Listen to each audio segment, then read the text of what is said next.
few days later, I was sat in a dimly lit, book-lined room with a couch to one side of me and a very odd-looking man in an imposingly large armchair opposite. I stared around the wood-panelled room, taking in my surroundings and trying to avoid the eyes of the unknown man. I didn't realise at the time that he was a psychoanalyst, quite a prominent one. This fact hadn't been hidden from me, it's just that in my desperation, I hadn't really taken it in. I suppose when the only words you type into Google are "help Madrid," you're not really in a place of understanding the depths of your choices and where they can lead you. He stared at me, as he would countless times over the course of our sessions, a soft if not warm smile on his lips. I felt the urge to laugh. Is something amusing? I'm sorry, I don't wish to be rude, but you look like a very strange man. Not so much strange. It's just, your clothes and the accent. It's hard to know where you're from. Where are you from? It was true, and it wasn't only his accent and his clothes. It was as though his whole image had been cultivated to be a parody of what you might imagine a psychoanalyst to look like a costume sketch of a character for a play. Extremely tall and thin, with round glasses, a moustache, and a perfectly groomed, thin strip of hair leading from the centre of his lower lip to the bottom of his chin in a style I had not encountered before. He wore formal beige trousers and a matching cardigan with a brightly patterned tie and dress shoes.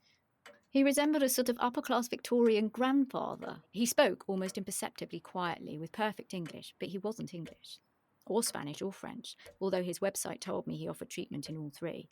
My best guess was Belgian, although I never did find out. After I trailed off, we sat staring, in a fairly painful silence, before he gestured for me to continue with a wave of his hand. I grew up in the south of England. I wanted to be a singer, but my dad said I wasn't good enough. Went to a shit school, studied sociology at uni, didn't really know what to do, and it seemed interesting. Was interesting. Lived in Asia for a few years, travelled a lot. Spent every penny I've ever earned on travel, really. Probably not a great idea. Do a lot of different things for work. Silly things. Worked in a restaurant, sometimes a bit of nannying, whatever comes in, really. I live in the centre of the city, which I like. My flatmate's a bit of a problem. And what brings you here today? Every time I have sex, I vomit. Spontaneously. Involuntarily. Projectilely. After it became clear that he wasn't going to speak, I decided to go back to what, at least at that time, I considered to be the beginning of the story. Hong Kong. I had moved there after an opportunity to teach had come up unexpectedly through a friend. Leaving dreary England behind, I had felt like Dorothy in The Wizard of Oz, when the house lands and everything is suddenly in Technicolor. Everyone seemed to be doing exciting things, thinking nothing of popping to Thailand for the weekend or racing yachts around the South China Sea. It seemed that people had much more disposable income there and they weren't afraid to dispose of it. There was a palpable feeling of spontaneity, and the combination of rooftop bars and new faces and opportunities made me feel like a bolder, more colourful person. I behaved in a way I never really had back home, partying and having one-night stands. Things that I would have thought risky in the UK seemed, normal. I'd even embraced online dating, and that's where I had met KSiCK. I had found him immediately and quite intimidatingly attractive. He was tall and muscular and very sharp-witted, with a slightly mean sense of humour. I remember feeling as though I had nothing to say and couldn't keep up, which was, to be honest, a new feeling for me. I had begun to feel shaky and not at all like myself, but I hadn't made the connection between meeting KSiCK and the strange feeling, so had continued to see him. At the time, I had been living close to Cynthia in a tiny apartment that was situated right above the food market of the city's red light district. It was the size of a walk-in wardrobe and bloody expensive, but I loved the buzz of the surrounding streets and the strange sights and smells. I had met Cynthia in my first week in Hong Kong as she worked in the accounts department of the school that I taught for, and we had hit it off immediately. She had strong views about the ethics and politics of the system we were living in, and in particular the behaviour of most gwailos, the term for foreigners in Hong Kong. But once she was on your side, she was on your side, and luckily for me, she was on my side. But it's fucked up. Okay, look around you. How much do those men over there earn? How much was that blonde's dress? Banging dress, by the way. How much did we pay for these drinks? What life are we living here? We got people living in wire cages down the road, 16 square foot, entire families. Cage homes. My boss, Guilo, 2 kids, looked after by a helper, right? Domestic helper. That domestic helper got 2 kids of her own, same age, over in the Philippines, being looked after by her mother.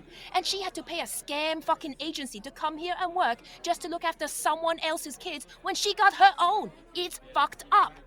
I saw my boss's kids the other day, and they running around and shouting. And before I could think, I said, "Oh, how cute, they got little Filipino accents." What did your boss say? Yeah, she weren't happy, but it's true. They being raised by another woman, they gonna sound like the other woman.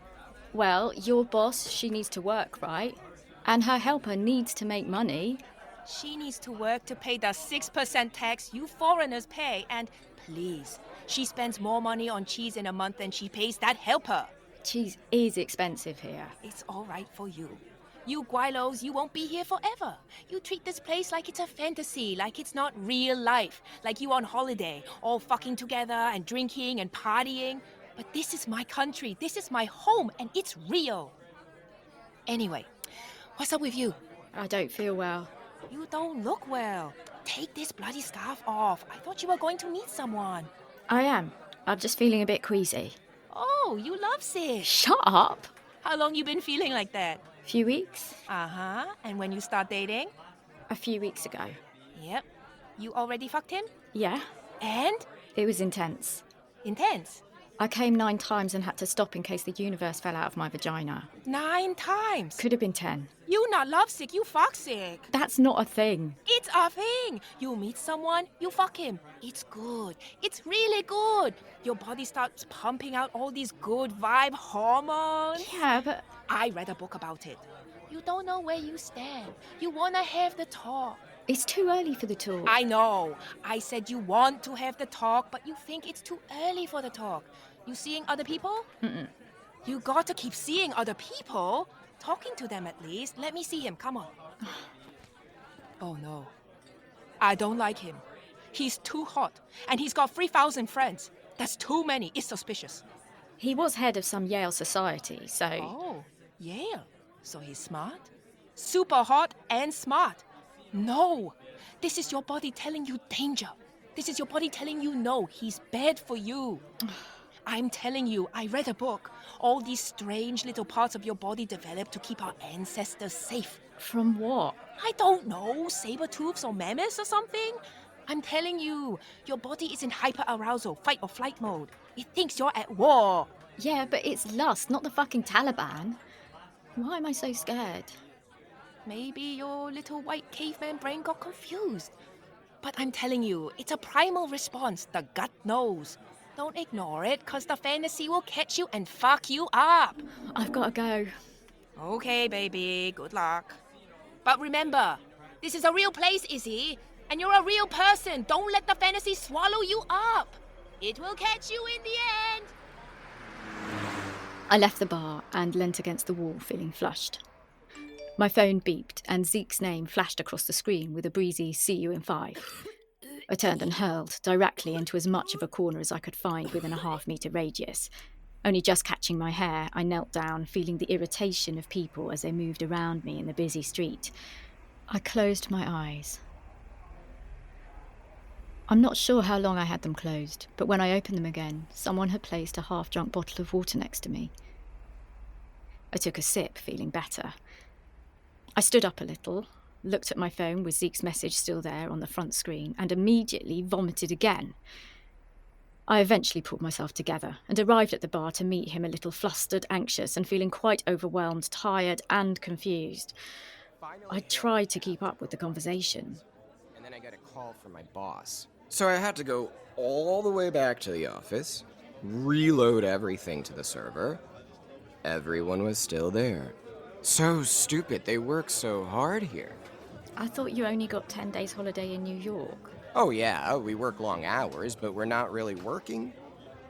Just pretending so we can suck up to the boss. It's all about appearances in the States. Same here, but here you have to actually do the work.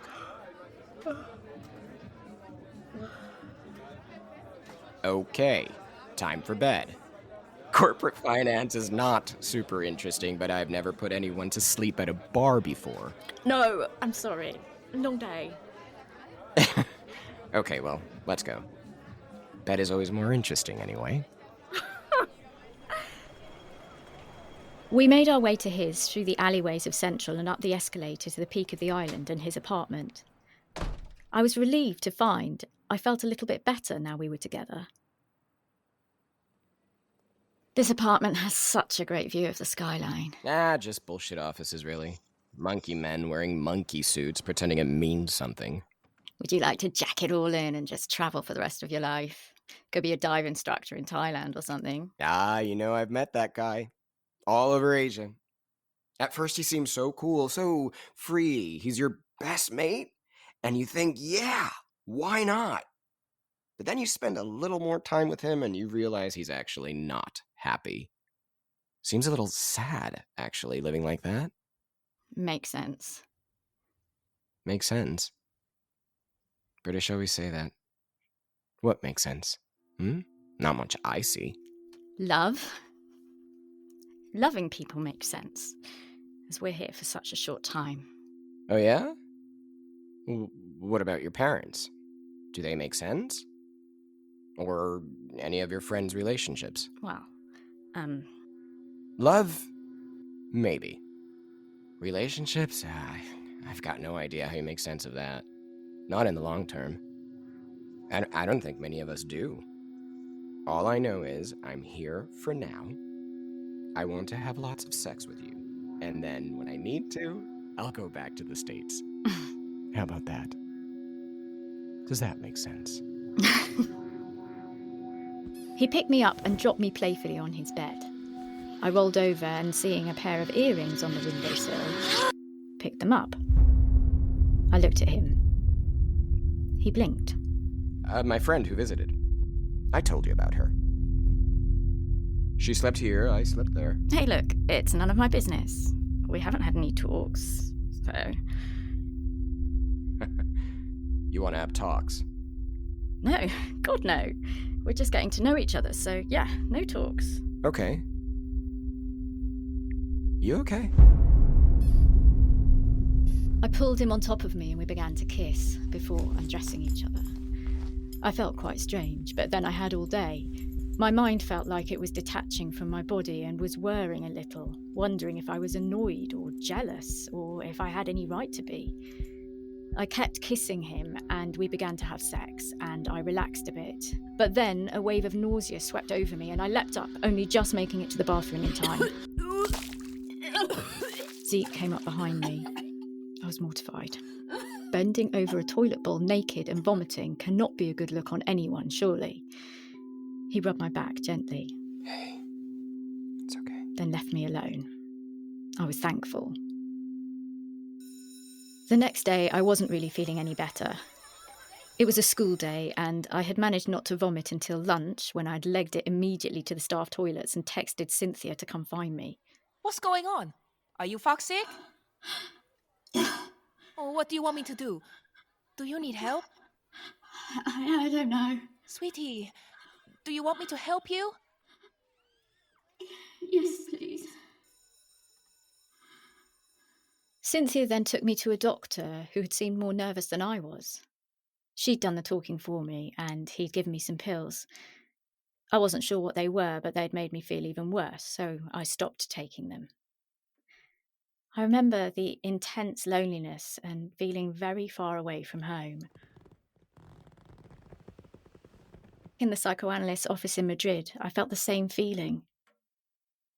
Looking down at my hands, I was unable to meet the analyst's stare, but I knew that this time I had to speak for myself. What do you think? About the vomit, I mean. It sounds like that's the least of your problems. Yes, but it's the only one I can't hide. So, can you help me? KSiCK by Erin McHugh, directed by Hannah Berrigan. In episode 5, Izzy was played by Sophie Trott, The Analyst by Milo Tolmie, Cynthia by Muriel Hoffman Foster, and Zeke by Thomas Valorio. Full details of all the episodes plus more information about the show can be found at our website at theprosceniumonlinetheatre.com. If you've liked what you heard, please do share the episode. It's the best way to help us grow our audience and make more shows. Thanks for listening.